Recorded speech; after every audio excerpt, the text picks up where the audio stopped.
Okay, so I want to send this design directly to my Epic. My Epic has to be on and logged in, and my communication needs to be set up here, so I make sure I'm logged into there too. So I can actually go into configure and go into communication, and I make sure that my SONET is signed in. So my only other choice is to sign out. So I'm going to cancel out of there.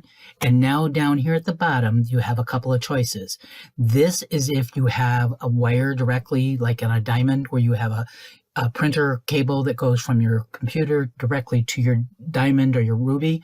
This is where you actually send, and I'm going to click on there, and I can either send to my SONET, or I can send to Sadie Jean, which happens to be my machine.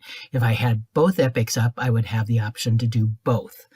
So that's basically all I have to do is hit send, and it says the design's been sent and it's gone.